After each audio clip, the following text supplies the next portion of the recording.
All right, let me get this round out real quick here. Still got one in the chamber. All right.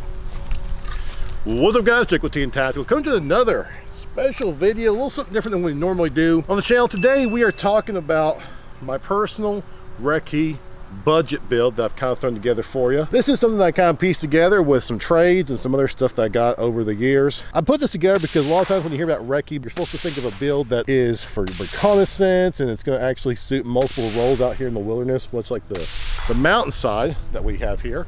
I created this rifle so that it would best meet my needs in this environment. So today, I thought it'd be kind of cool to kind of go over all the specs and features of it, explain my choices on some of the things I've picked out, including having a $300 flashlight on a $500 AR. And we'll kind of let you know our thoughts and impressions, let you see kind of how, well, see how she does. All right, so how did this rifle come about? You know, I've had this thing for a while now, and I've been kind of slowly tinkering and working on it, on trying to get exactly what I want. A lot of times when you're looking at RECCE rifles, I mean, they're a lot of money, let's be honest. And not every build you see out there may be suited for what you need. Out here in East Tennessee, we've got a lot of mountains like this over here. I got this and pieced it together with the goal that it would be effective at a decent range, but also not break the bank. So, start with the actual AR. This is a Radical Arms AR-15. This is a very budget-friendly AR. This is a $500 AR. As far as quality control issues go, my main concerns were, does it have a free float barrel and is it reliable? The two main important things.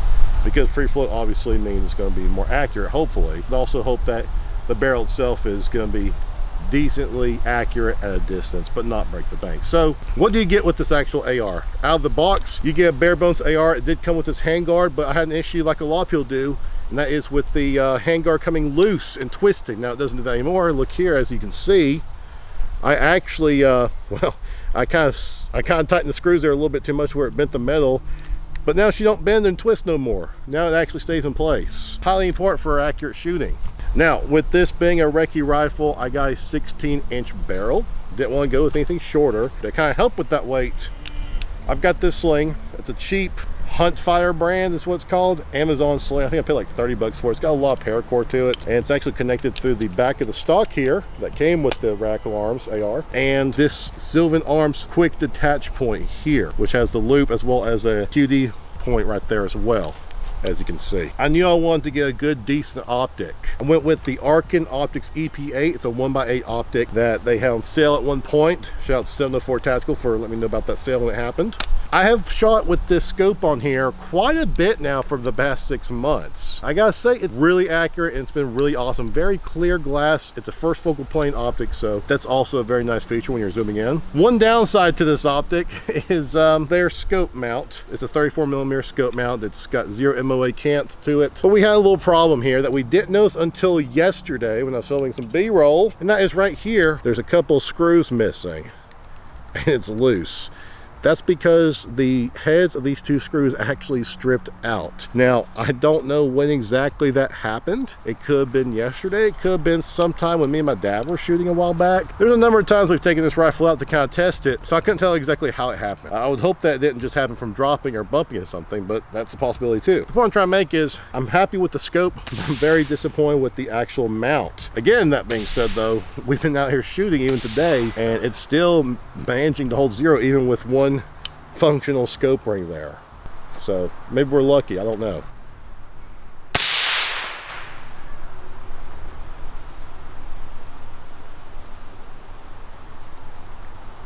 Did you hear screaming? I am getting this mount replaced. Two different options. One is Monstrum, which was like 35 bucks, super cheap. Again, budget RECCE rifle. The other option is coming from Primary Arms. It's their SLX 34mm scope mount. Big success. Today I was hitting some steel targets that I've got up there, which I'll show you some B-roll of. We just set these up. They're about 120 yards away.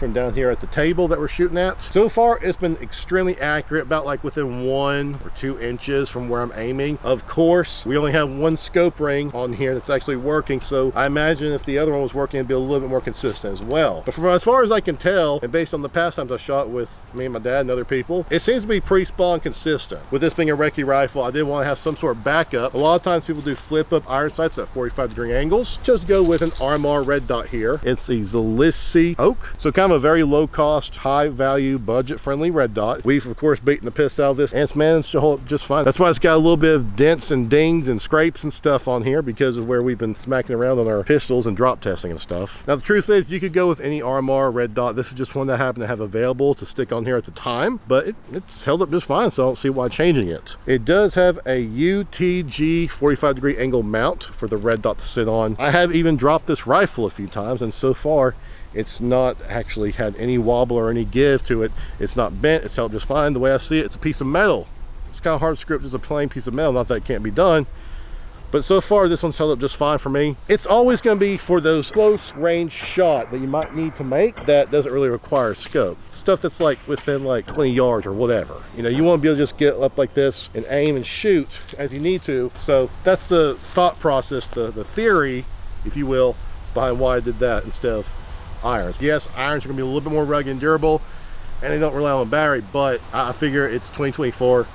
Red dot's probably a more feasible option. I know some people disagree with that. Of course, you can do whatever you want with your own recce rifle. I'm just telling you this is what works for me. Hit. Hit.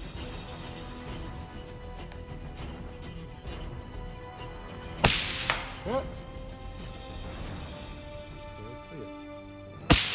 Hit. Now, with this being a recce rifle, I wanted to put a suppressor on here. A lot of times you can use an A2 flash iron, nothing wrong with that. Probably don't want to go with the muzzle brake because it's really loud and puts a big fireball. So I went with the suppressor. This is a Griffin Armament RECCE 5.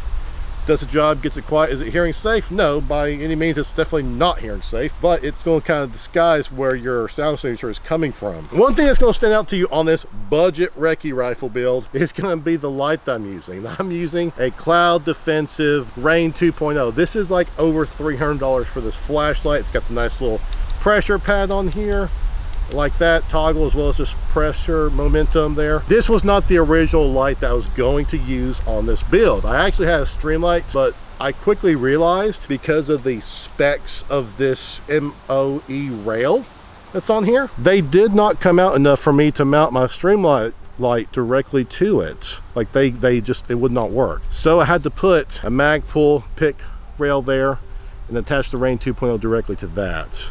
Not exactly ideal, but you know what? You're just trying to flash the light down there at whatever you're shooting at. I would definitely recommend not doing this light if you're trying to do a budget build. Definitely go something cheaper like a Streamlight. This is just kind of what I have available at the time that I could use that would fit on here for the purpose of this video to explain this recce rifle setup. Of course, if you happen to have one of these Cloud Defensive lights and you want to put it on there, great, more power to you. I'm just saying it wasn't my first choice since we're trying to make this be budget friendly. Of course, I've got your standard AR controls, nothing weird about that. So I've got the Silencer Co. gas defeating charging handle. It's basically got some rubber washer stuff down there. It's got, basically, it's supposed to create a seal to keep gas from blowing back on you and hitting you directly in the face. Unless you like gas being blown in your face. Some guys are in that. If that's you, that's, hey, more power to you. Not really my style, but 2024.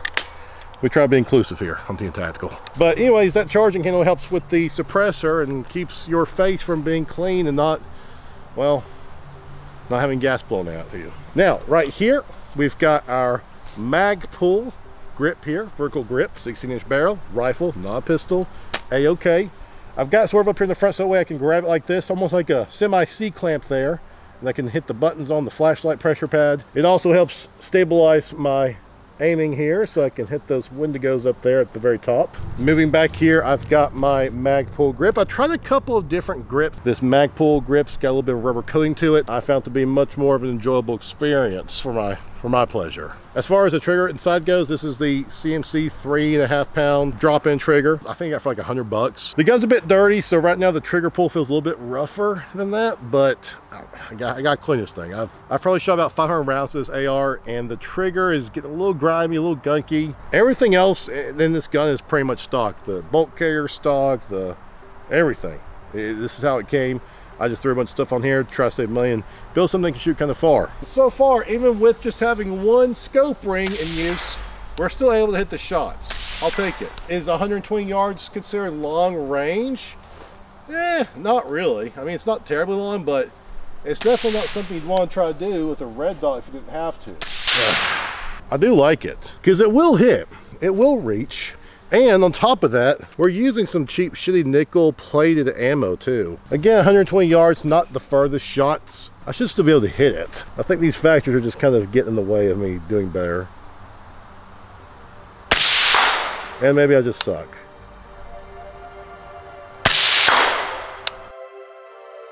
Guys, that's gonna wrap it up there. Remember, if you want this kind of content, make sure to like, subscribe, comment down below. What do you think about this RECCE rifle build? Budget RECCE rifle build. Love to hear from you. We will see you next time.